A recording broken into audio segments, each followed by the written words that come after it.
Welcome to Imperfect Momming. Our children are constantly looking to us for examples. The term role model doesn't quite cut it here. We are shaping their worldview with every move we make. You see, it's not in the lectures we give or moments where we are actively attempting to teach them. It's in the micro movements we make, the unconscious ways in which we navigate life. We are constantly teaching our children how to show up for themselves, their friends, their future partners, and even their future children. So, what can we do to ensure we are raising thoughtful, compassionate, self-aware human beings? We have to become them ourselves. No one is perfect, but we can still all be better, and it starts with self-healing. Let's get to it. Welcome back to Imperfect Momming, and we have a very special guest today, Tina Clarke. Welcome to Imperfect Momming. Hey, how are you doing? I'm excited to be here. Doing super good, and it's I did your podcast, so we gotta reciprocate, right? Right, exactly. We got to support each other. Absolutely. So why don't you go ahead and tell our listeners a little bit about who you are and what you do? Okay, I'm a Reiki master teacher and spiritual shaman. I live in the Charleston, South Carolina area. I have my own business called Stargazing Angel, and I've been at it for about 7 years now. I've worked with more than 400 people, either in sessions or teaching, and I'm going to keep going. Even into retirement, I'm going to be doing this. That's incredible. I don't know that I've ever been to a Reiki master, but it's something that we kind of learned about. I used to be a massage therapist. They kind of gave us a broad view of all the different styles, and I know that was one. I know that I've have a couple of friends who've um, uh, been helped by Reiki, so I think that's super cool. Yeah, I love it. And they are always learning something new and it changes and evolves. And the difference that I see in my clients keeps me motivated to keep going. Absolutely. So our topic on this podcast is about being an imperfect mom and really becoming the person that you want your children to be. So tell me a little bit about your experience with um, growing up and your mom and whatnot. My mom was born in the Philippines. She's one of 14 children. They grew up very poor. I think at times they didn't have basic needs like food and shoes, Mm, pencils for school. Really tough. So when she immigrated to the US, I think her focus was having those basic needs met, which basically, you have a house and food and those basic things. But like emotionally and nurturing wise, we didn't go get a whole lot from her. yeah. I actually got more of that from my father than I did her. And I understand why she was that way. But when I decided to become a mother, I reflected a lot about how she mothered me and what I wanted to emulate and what I didn't want to emulate.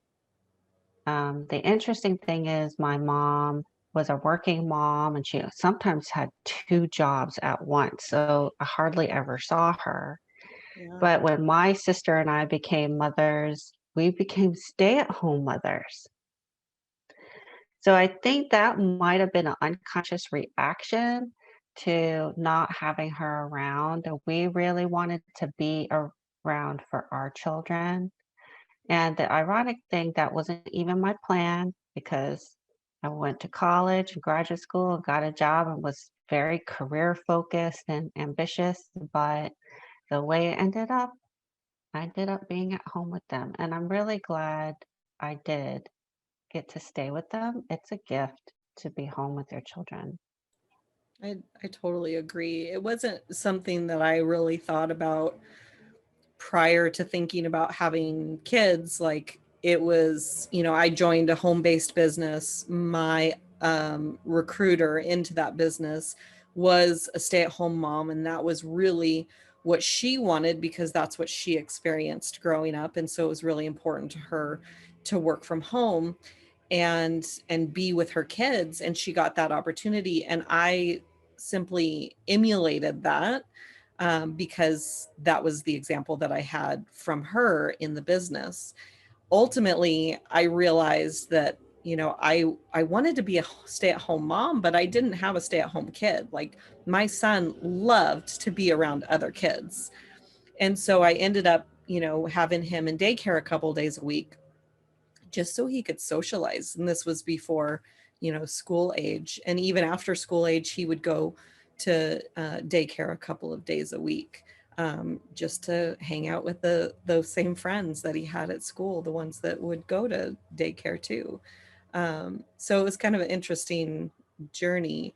But I think I did the same thing that you did, somewhat consciously, maybe not sitting down and thinking, okay, like this is who I want to be as a mom because this is what I didn't get as a child.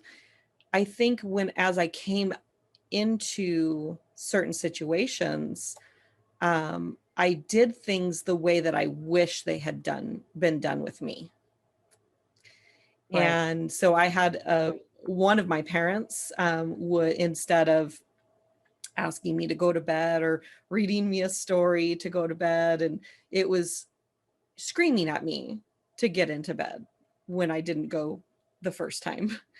And so when I noticed that that was happening with my son, where I would get angry that he wouldn't go to bed, I simply I explained to this 3-year-old child, like, hey, mommy got yelled at as a kid because I wasn't listening to go to bed, and I don't want to yell at you, so I really want you to listen when I say it's bedtime.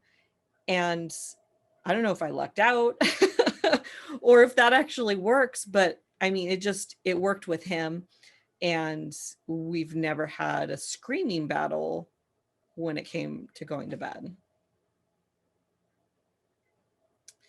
So, I mean, I could imagine, your mom probably didn't experience a lot of nurturing from her parents because they were focused on the needs getting met for 14 children. And so, since she didn't have that model of a nurturing mom, Yeah. she didn't know how to project that. And probably I think her mom was nurturing from what I knew of her, but that she was probably really spread thin. And Yeah. she would tell the story that she would play baseball and she'd have one of her little brothers and sisters in her arm, in one arm, holding them, and then she was batting with the other arm. So she was taking care of her little brothers and sisters and trying to Mm. play at the same time. What number child was she out of the 14? She was number 4. Yeah, but she really Mm. is the matriarch because she was the first one to come to the US and Mm. she helped a lot of her relatives come here.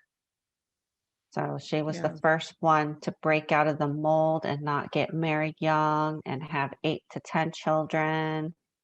And she Mm. just was totally different. So I think from probably a young age, she decided, I'm not going to do what society expects me to do.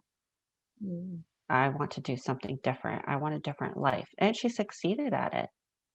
Yeah. Yeah. Now, I know it's really easy in your situation to focus on, what you didn't get as a child that you wanted.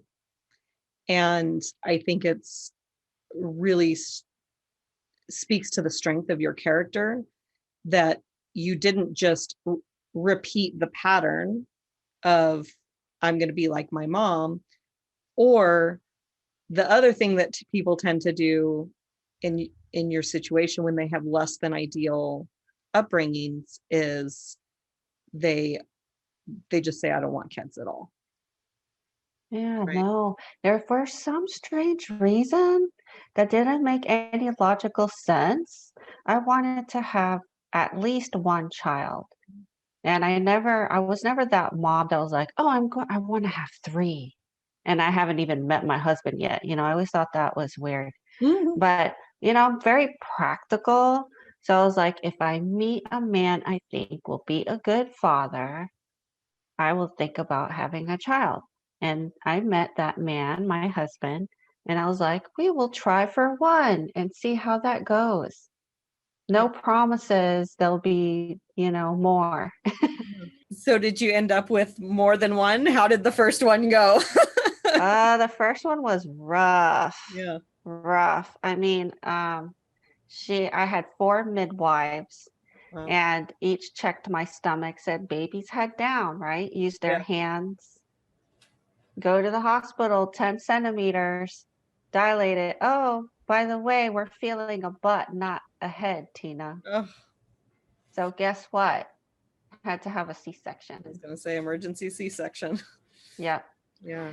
And then after she was born, she had colic. So she cried all the time for like 2 months. And we had breastfeeding problems because she wouldn't latch on. Plus, I also had Raynaud syndrome, which makes breastfeeding painful, which didn't know that. So Mm. I had a bunch of challenges, but by the time I was 36, I was like, if we're going to have another one, we need to get going. It's now or never, right? And I kept saying this second baby was going to be like an angel. She was going to be easy. And all my friends were like, how do you know that, Tina?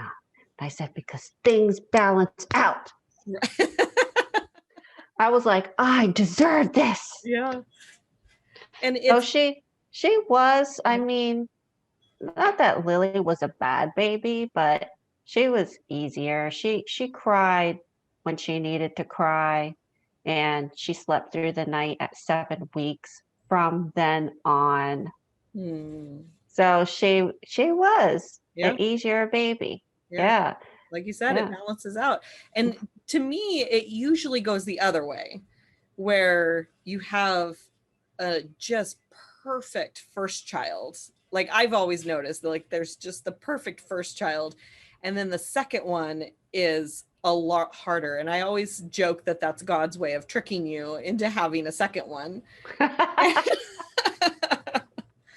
And my mom's best friend had just the first child was so difficult. And my mom was like, how could you even think about having a second one? She's like, couldn't get much worse. And I think she was also not easy. So it didn't balance out, but it was like, she stopped after the two.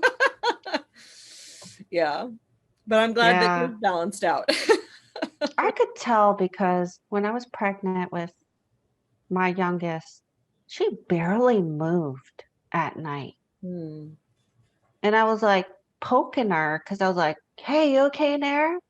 And then she would just move a little bit. So I think she was sleeping at night in my belly. Hmm. Yeah. Yeah. Yeah. You can tell their personalities, Yeah. right? Even when they're in your belly, you can tell. Yeah. You know what's interesting? I never thought about the fact that we are born with personalities. Like it didn't really like it wasn't a conscious thought in my mind. And if you can hear my son, we got a puppy and I think the puppy's biting him, and so he's telling him no. So there's nothing I can do about it. I'm sorry. Yeah. I'll just bring it into the conversation. There's some puppy training going on in the background. There's some puppy training going on in the background. We have been, watching some fun YouTube videos on it. I found a guy that I really like. I can't remember his name. I think it's Zach something, but I'm really resonating with him. I like the way that he teaches. So we've been watching some videos, and he's got some sharp puppy teeth, um and I have to say that training a puppy, like, I don't think that I did it in the past, and I really think it's worse than babies.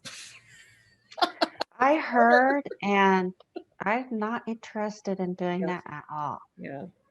At all. Give me a litter kitty or already adult dog that's knows how to go Right. potty. Right. I'm good Yeah. with that.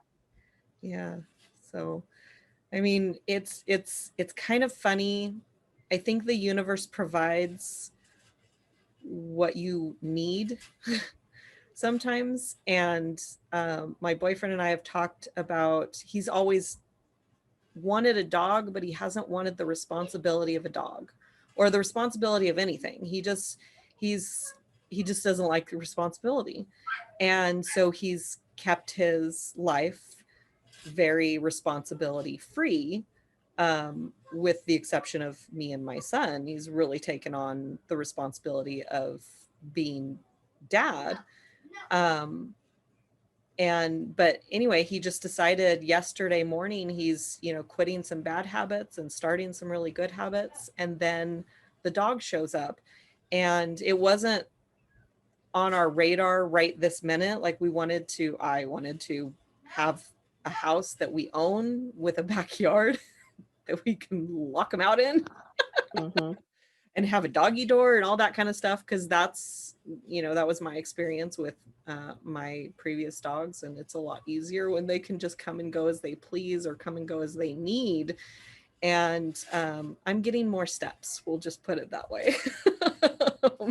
Clocking more steps, but that's beyond the scope of the podcast. But so we were talking about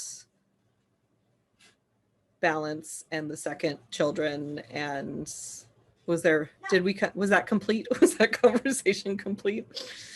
Yeah, that's pretty complete. I mean, as a baby, she was really good, but I think as a toddler, she was more challenging. So, I think everything evens out, and it's so worth it, Yeah. you know. It just And I I will. know I know there are women that are like, "Oh, or I'm not ready," or my husband's not ready. I'm like, "You're never 100% ready. You just gotta go for it, when you're 90%, or close." Yeah, and that kind of ties in with the dog too. Like, I was not ready, and here we are. I'm making it work. The universe says, "Here, There you you go. are ready, Yeah, ready or not." ready or not, here it is. Yeah. I mean, it was kind of interesting. He just showed up in our back porch, and obviously malnourished and neglected, and we're not sure if he had a family. Um, we're out in the middle of nowhere, so it would be hard for him to get to where we are on his own if he was, with a family or whatnot. So we did our due diligence in trying to find his home, but you could see his bones. Like, he was sad little puppy. No, he's got a little happy puppy pouch belly. Like, it's so cute. Wow. Within 24 hours, just he's so you could just tell he's healthier, and we were able to take him to the vet yesterday and get him checked out. And so anyway, but yeah, like the when you're ready, like, whether you're ready or not, like, sometimes it's just, here's your baby. And um I think that that's important to be somewhat prepared, as much as you can. I mean, we have a lot of surprise babies in the world, and we have a lot of planned babies, and we have a lot of babies that parents try for so long for. I just got a text from a friend of mine, and I think she's been trying for over 10 years with lots of medical intervention, and and she has a surrogate now, and I've talked her through this journey because I've been a surrogate. So, it's like, I think that I'm going to kind of bring this into, like, there's a lot of comparison that we have in the mom world, like this is the way that it should be, right? Like, Mm-hmm. I should be this age, I should have this job, I should be at home, I should this and that and the other thing. And when we should on ourselves, we're not in alignment with who we are. And I think that kind of goes back to the babies with personalities. Like, we're born with the personality. And the first time I really thought or that came to my conscious mind was reading a book called The War of Art, which is a play on the title of The Art of War. And we don't come into the world as a blank slate. We do come into the world with a bit of a personality. And I think that inside of our DNA there's passion and there's purpose and all of that kind of fun stuff. So we've been a little bit all over the place on the podcast, so I apologize. How my It's brain okay. has been lately. I'm all over the place. So anyway, This is an organic conversation. it is. And it's real. Like, that's how real conversations go, right? Right. We don't have our notes. I have no notes here. Exactly. So what piece of advice would you give to moms? New moms or any moms? Whatever you feel is whatever's on your heart. I know I kind of threw this at you without warning. I think self-reflection's Mm. a huge part of me being aware of who I am and who I am as a mother. And you really need to take time to reflect on, yes, I had these kind of parents, but I'm in control now and I'm the mother now. Yeah. And what kind of mother do I want to be? Yeah. And take steps toward that, however you can do that. Before I even had kids, I had friends that were amazing mothers. Mm. And I just watched them. I looked at how they treated their children, how much they loved being a mother. And it's almost like I soaked it up like a sponge and watched and learned from them, even before I had my first child. Yeah. And the other thing is, you were mentioning there's all these expectations. There's even expectations from doctors and nurses, because I had the term advanced maternal age thrown at me a couple of times. And even though I was 36 and I was like, yeah, I need to try for another baby, guess what? I got pregnant on the first night. So that tends to be, look, my grandmother had 14. Right. You're fertile So myrtle. no one's really had a problem getting pregnant in my family, I have to say. Right. So for them Yeah. to, I didn't even care they said that term. I was like, ha ha ha ha, whatever. I'm just going to do my thing. And I really didn't have a problem. So Well, I will say that I'm super annoyed by the term geriatric pregnancy for 35 plus. I'm like, can we pick a different word? You are not geriatric at 35. I'm sorry. Like, that's my rant. I can't believe they used geriatric. They said advanced maternal age for me. And I'm like, you know what? If I'm young enough to get pregnant, I'm young enough. The end. Yeah. I either can get pregnant or I'm potentially or not, but it really doesn't have anything to do with age. Right. Anyway, I won't go off on that tangent. And I think what you said was so profound, because basically you're not being a victim to the circumstances you were born into. And to me, I think that that's encouraging. Like, we don't have to be like our parents if we didn't like our parenting. And I met somebody the other day who was telling me that she really dug into the psychology of her parents and how healing that was, to really understand where they were coming from, and how it really healed the relationship that she had with her parents.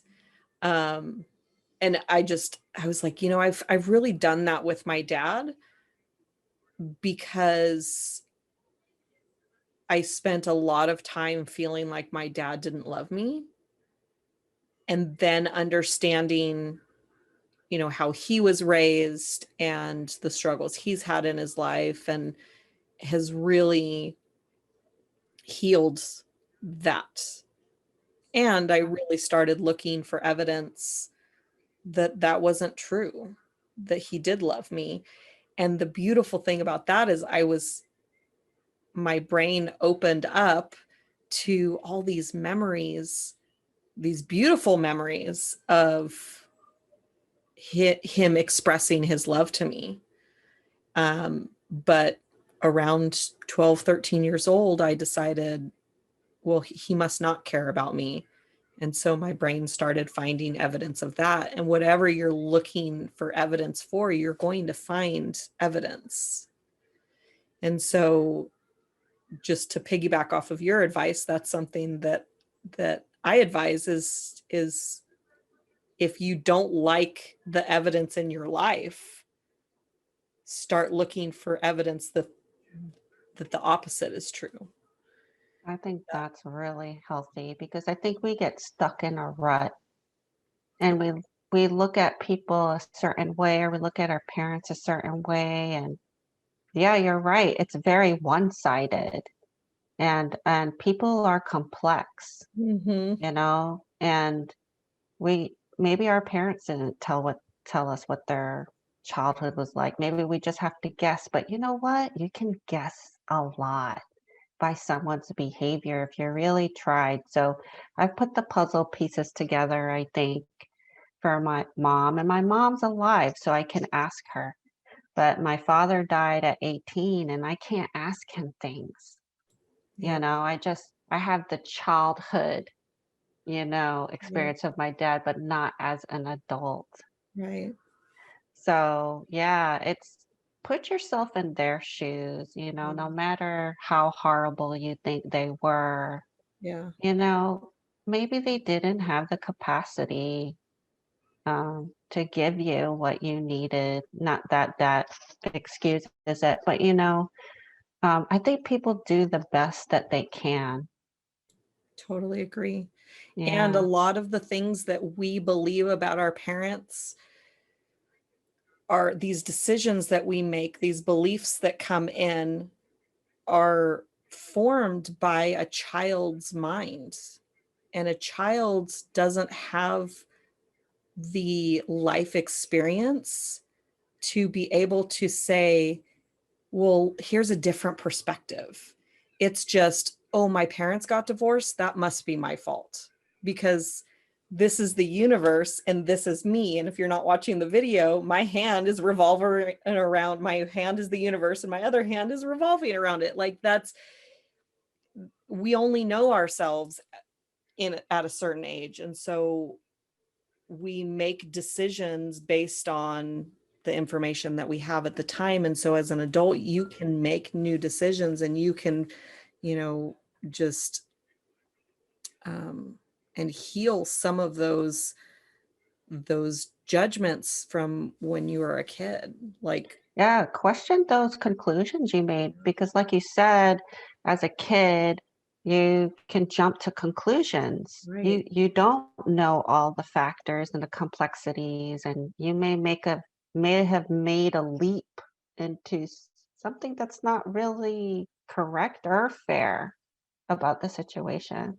So that's why I think self-reflection is so good. And if you have your parent with you, ask them why did this happen? Why did you make this decision? And you can get that feedback and understand even better, the situation or event.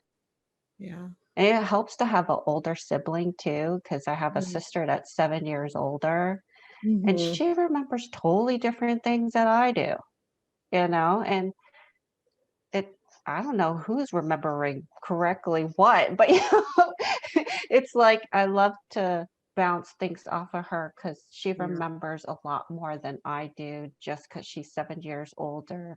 Right. And I get a different perspective of the same event because everybody experienced the same event differently. Right. Yeah. I have a brother who's 5 years older, and so I get to hear lots of stories. And some stories I wish I didn't know. I'm not gonna lie.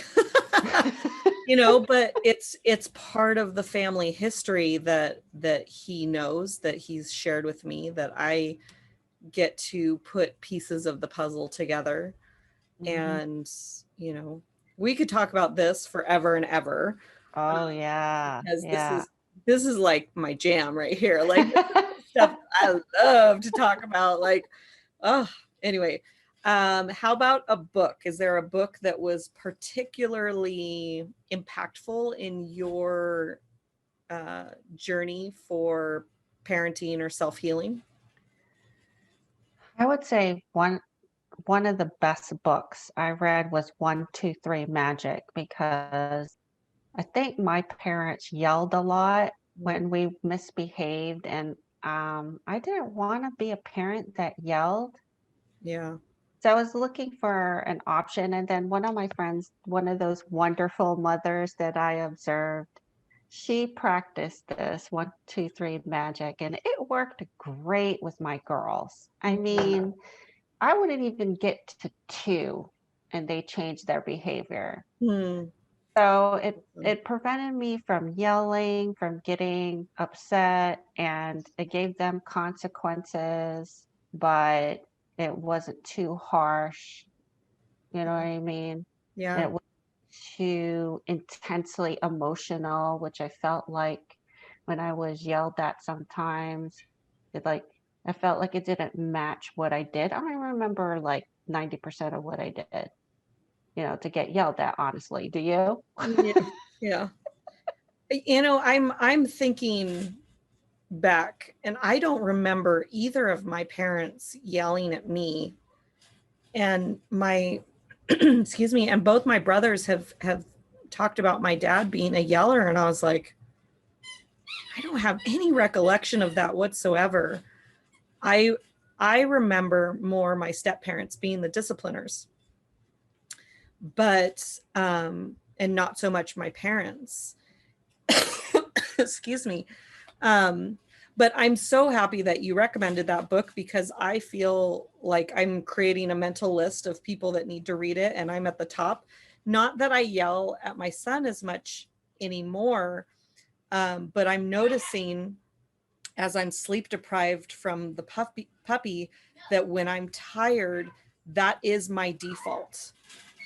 And I've, I probably had less than 5 hours of sleep last night, and it wasn't even the hours that I did sleep, they weren't restful. I just couldn't get my brain to shut off.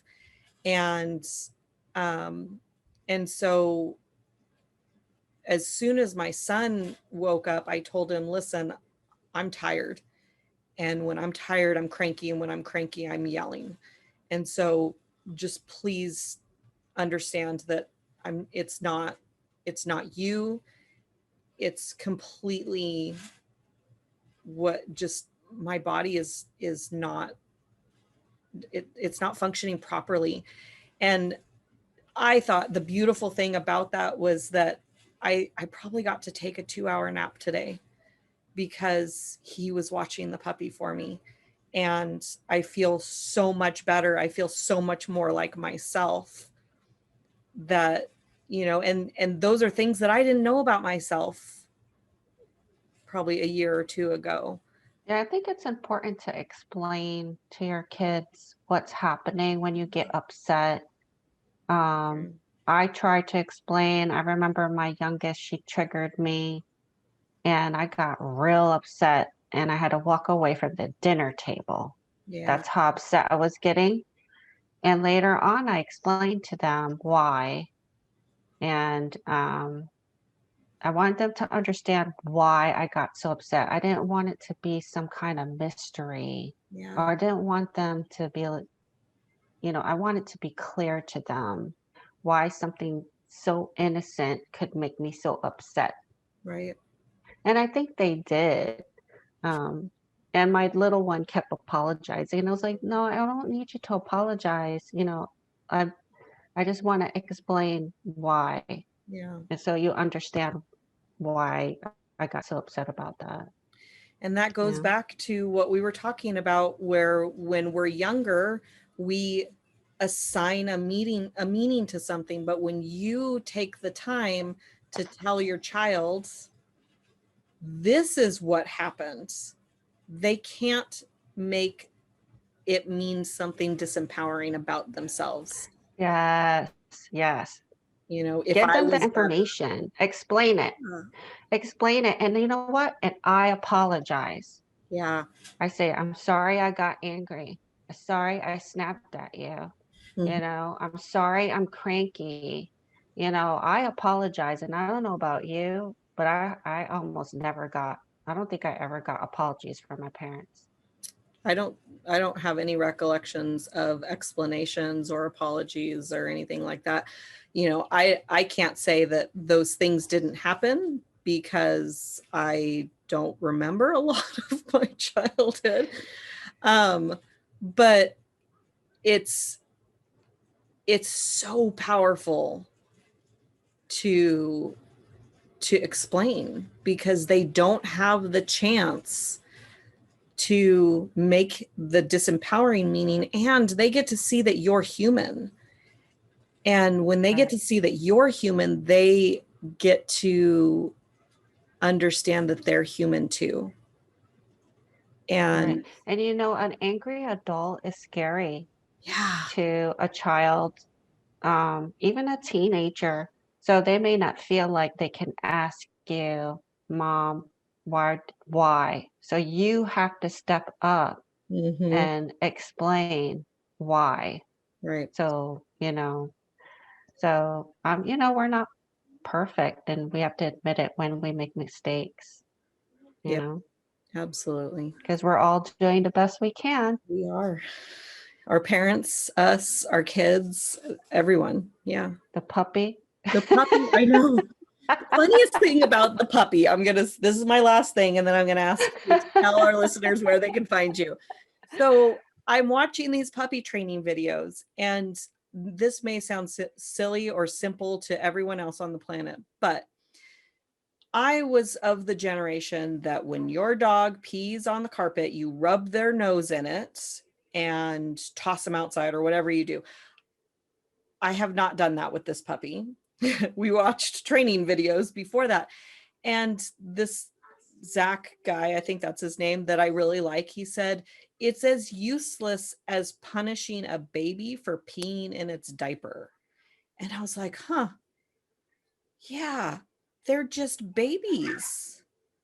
Yeah. And like I said, it was such a simple aha moment that it's actually decreased my irritation of the couple of accidents that we had. And one of the videos we watched, there was a girl that was talking about training, and she said, it's on you. If your dog pees in the house, it's on you. And I'm sure there's something that we could take into parenting, transfer that over into the parenting world, that there are certain things that our kids do that are on us. And Yeah, and we have to make that effort to meet them where they're at. yeah, We have to step across the void and make it make sense yeah, and explain to them. yeah, yeah. So why don't you tell our listeners where they can find you? All right. Well, my website is tinakinneyclarke.com. And you can find me on Facebook. I have a Facebook page called Divine Feminine Healing of Charleston. I also am my own podcast host of a podcast called My Weirdest Experience, which is all kinds of unusual, strange, weird, awesome, synchronistic healing stories from all kinds of people. And yeah, definitely reach out, say hi, send me an email, friend to me on Facebook.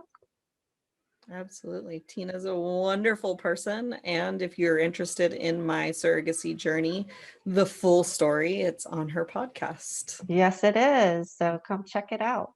Yeah. All right, guys. Well, thank you, Tina, for coming. I really appreciate you and the insight and pouring into my listeners. And I mean, this has been probably one of my favorite episodes so far. Thank you, Alicia. We should do it again. Absolutely. So until next time, guys, go ahead and like, subscribe, and comment, and 5-star, and share, and all those kind of fun things that help build the traction on the podcast. And until our next episode next week, keep on healing. Thank you for tuning in to Imperfect Momming. It's time for us to step up and realize that our power is not in trying to shape our children. Our power lies in shaping ourselves into the people we want our children to model themselves after. Don't just do it for your kids. Do it for yourself. When you become a more self-aware, compassionate, and confident person, you and everyone around you benefit. For more information about me and my work, visit alicialyons.com. That's ALYSIALYONS.com. See you next time.